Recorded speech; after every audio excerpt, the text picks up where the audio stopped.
Naku, alam po ba ninyo na mas lalong lalakas ang loob ng mga complainant dyan sa International Criminal Court ng mga Pilipino at yung mismong International Court o ICC ay magiging mas agresibo. Okay? Alam niyo kung bakit?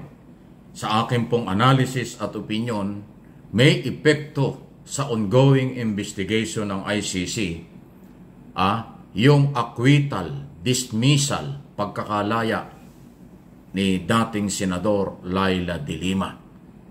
Matapos ang 7 taon na trial, nawalan din ng saysay or ibig sabihin napawalang sala siya dahil walang sapat na ebidensya.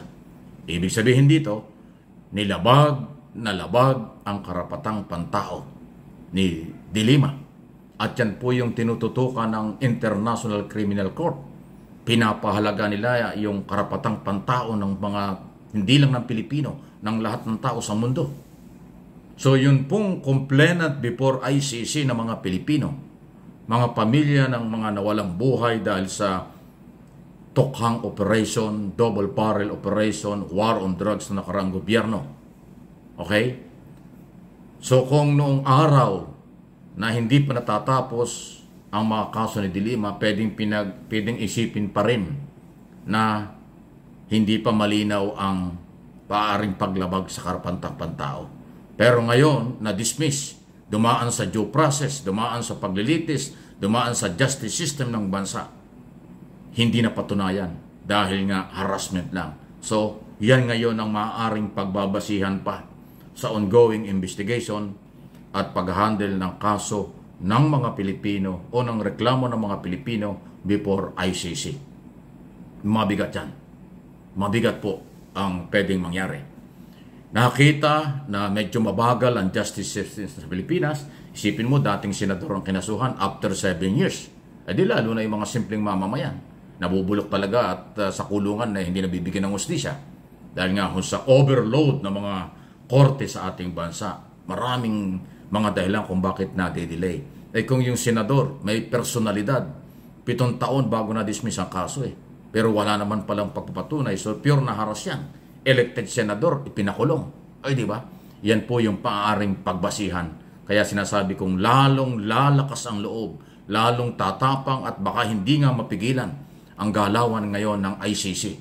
Dahil nakita nila na talagang may paglabag sa karapatang pantao din sa Pilipinas. Yun po yung implication ng pag-dismiss sa kaso. Maaaring hindi ito naintindihan, ayaw intindihin ng mga pro-Duterte, mga abogado man o hindi. Kasi sinasabi na ito ay dahil opposition si de Lima. Hindi po. Justice system ho ang nangyari dito. Vindicated si de Lima. At yan ay alam ng buong mundo. Kung yung mapapansin, maraming mga mambabatas sa Central at South America. In South America ang dumalaw kay de Lima nang siya nakakulong. At ulit-ulit na umaapila ang mga iba-ibang sektor sa mundo na sa ating gobyerno pakawalan, bigyan ng karapatan si de Lima. Pero hindi sinunod yan nung nakaraang gobyerno. Yan po yung on record yan. Dinadalaw-dalaw, nagpupunta rito mga mababata sa Europe para lang suportahan International Human Rights Group, United Nations, European Union, at iba pa nagpupunta rito para dalawin si de Lima. Ngayon, acquitted siya, ay karamihan po sa mga bansa sa Europe, member ng International Criminal Court. Kaya alam nyo, pati si Pangulong Marcos dito, mapipressure Pag sinabi ng malalaking mga bansa na kaalyado ng ating pamahalaan sa kanyang independent foreign policy, na payagan ng ICC dahil napatunayan na merong paglabag sa karapatang pantao dito dahil si de Lima nga ay acquitted. Anong gagawin ng ating Pangulo? Yan ang sinasabi ko nung araw pa. Kahit paulit-ulit na sinasabi ni Pangulong Marcos na hindi niya papayagan ng ICC, inuulit niya na walang restriction ng ICC, totoo yun.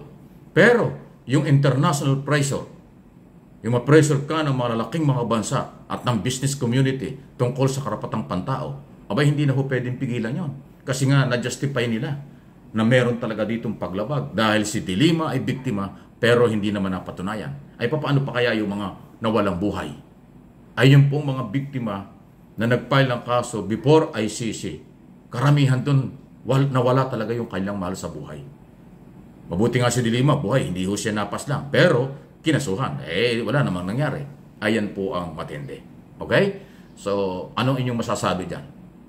Sa lalo pang lalakas, lalo pang titindi, at baka nga hindi na mapigilan, baka hindi rin pigilan ang galaw ng ICC sa darating na mga araw. Kung ngayong buwang ito, susunod na buwan, darating na mga araw, aabangan natin. Wala makapagsabi.